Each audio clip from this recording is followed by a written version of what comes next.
Okay, say the name again. Julie. No, I got the Julie part. Okay. Kazmersky. Got it. Okay. All right. Ready?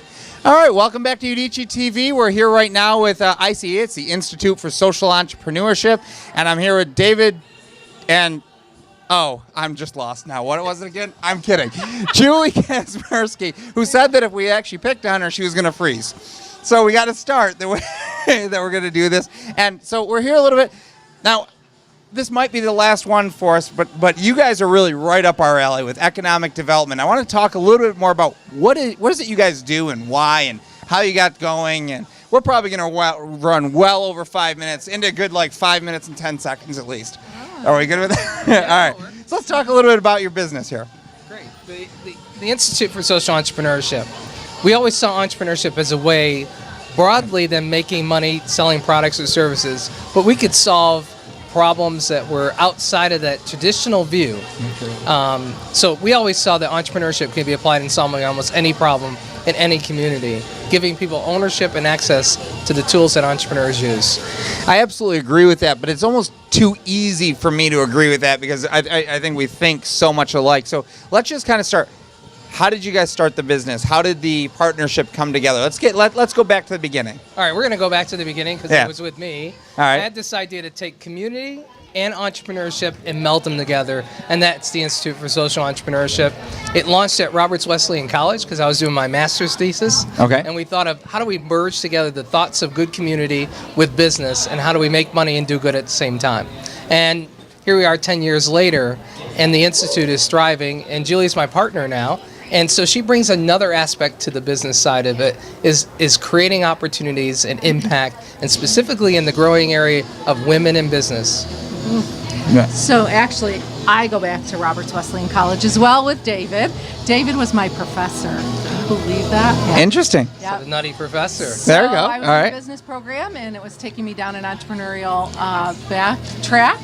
And David oversaw my grad work, and I had to step out for a little bit. So 10 years later, fast forward 10 years later, and decided that I needed to find something that I had left behind, and that was it. I wanted to start my own business. So David had a competition going at that point, and I entered the competition and won the competition, and in the process decided that I liked his product and service.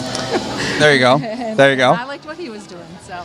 I think it's interesting because that's exactly what you're saying. Is you had an idea that you were going to pursue, and then all of a sudden you really got the bigger vision, if you will, or the different vision. Because entrepreneurship does require that we think differently.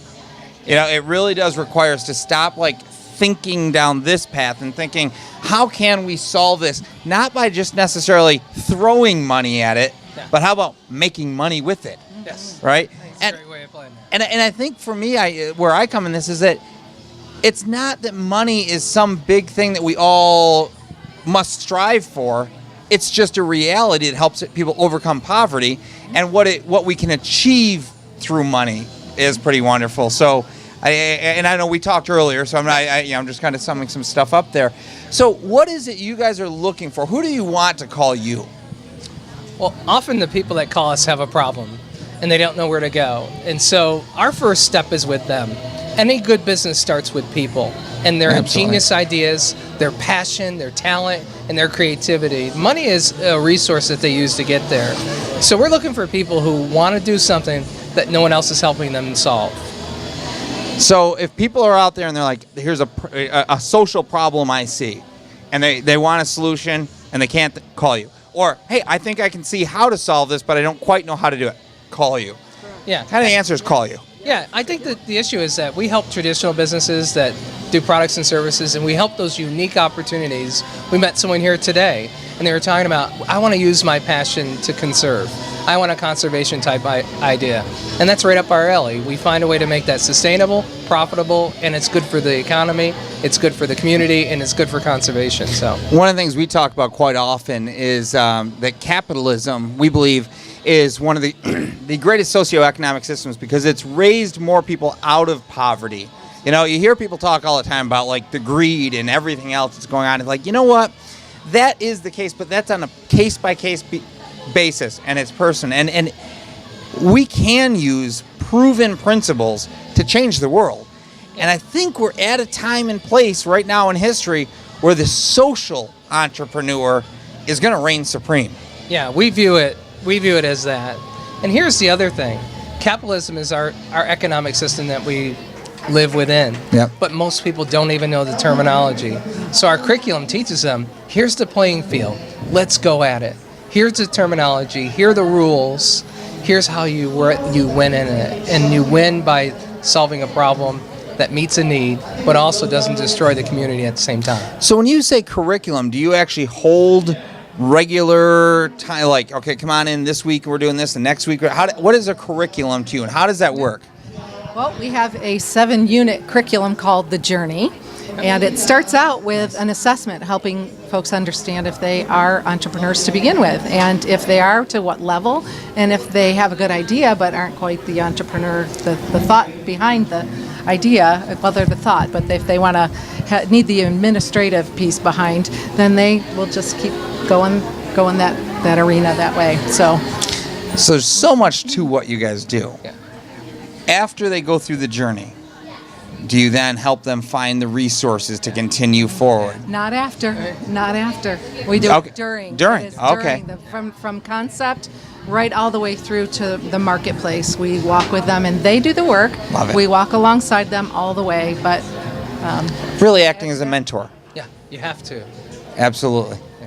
That's fantastic. So there's a lot more we need to talk about. What do you want the world to know about, the I.S.E? I think that the challenge is time.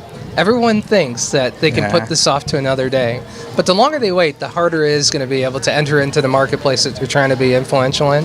And we come across thousands of people that say, that was my idea.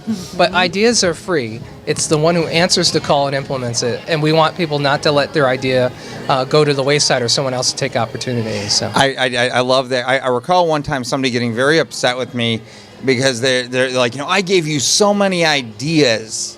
And I'm like, I got, and the funny thing, it's not like we took them and ran with them, right? But like, I gave you so many ideas and you didn't do anything with them. It wasn't for me to do something with your idea. Yeah, and we were here today, and there were 10 people that I had ideas for them for. Yeah. Those aren't my ideas. Those are their ideas. Take them. They're their ideas. And some of them liked them. Yeah. And some of them would challenge them. But it's not the one who has the idea. It's the one who takes it and makes it their own. And that there's no lack of ideas. And when it really becomes exciting sometimes to find these solutions. But what we're looking for are people who are going to take those ideas and run with them and actually make a difference. there are a lot of barriers, though, that cause people not to be able to get in. The fear. I ask a question quite often, if you had all the money, time, energy, resources in the world, what would you be doing? And you get one answer, but folks are doing something else. And so to come to a conclusion or come to a grips with what they really want to be doing, sometimes you've got to ask these questions. All right. Well, we're definitely running quite long from what I'm hearing, but I would love to follow this up and figure out how we can continue these conversations on, and maybe you're making a web series or something out of this, but I think it'd be fantastic. So any closing remarks or any closing thoughts? Thank you for the opportunity. Yeah. And we love your mission too. Credit unions are some at the foundation, and partnering with people in financial services to give them understanding is awesome. All right. Well, thank you very much. We appreciate you coming in. Thank you very much. I'll just grab that one a little bit of a odd switch. Thank you. I have your